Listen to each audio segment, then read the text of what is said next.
Tom Beal here with a Make Today Great moment. Here I am in my virtual office. I'm actually getting ready to board a plane shortly from Fort Lauderdale to San Diego. We're stopping a couple places along the way, don't know, not important, but fast forward 8, 10, 12 hours, however long it takes, I'll be on the West Coast.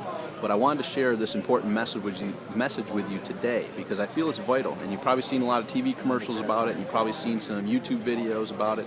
Hopefully you haven't lost any family members to it yet, and or caused any crashes or been in any crashes. But texting and driving, I've noticed it on a lot of my road trips lately that even tractor trailers are swerving into the lane. And my sister drove me to the airport a couple days ago, and as I was driving, a tractor trailer was swerving into our lane, and we looked up, and sure enough, he was texting and driving. Now, a lot of my friends, and even I, have thought that I was good at texting and driving. But guess what? We all think we're good until you see those YouTube videos where it's that last text, and it costs them their life. So how important is that text message? This leads to a very important message here today that I want to share is stop being a Pavlov dog with your cell phone. Just because the thing beeps, just because the thing rings, doesn't mean you have to answer it if it's a phone call and or reply if it's a text message. We are trained, and kids even to this day are trained to hear that little ding, hear that little buzz, and we automatically stop what we're doing and run to check it immediately. Is that really controlling your life? Are you allowing it to control your life? When now would be a good time to stop being a Pavlov dog and take control of your life? If you're on a call and you have a call waiting, and this is an important call, do you skip over and say, hey, I got to take this call? Because you don't. It's your choice.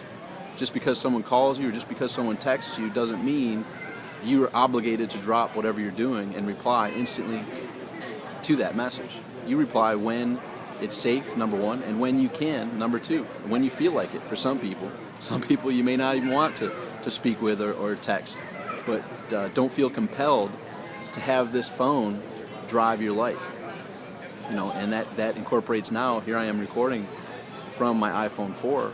You have your email on there, you have your text messages, you have Skype, you have phone calls, all that stuff.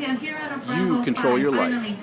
You control who and when and how and why you want to communicate with people. Don't let this phone be the bell that rings that makes you salivate. Take control of your life, and most importantly, when you're driving, nothing is more important than your safety and or the others that you could cause severe damage and or death to by texting and driving. Don't allow that to happen, and stay observant while you're out there and you aren't texting and driving, other people are.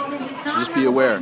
Stop letting this phone pull the strings of your life. Take control and choose when is the appropriate time to answer the phone, text message, answer email, all that fun stuff. You know what? You are in control of your life. Time to act like it. Till tomorrow, make today great.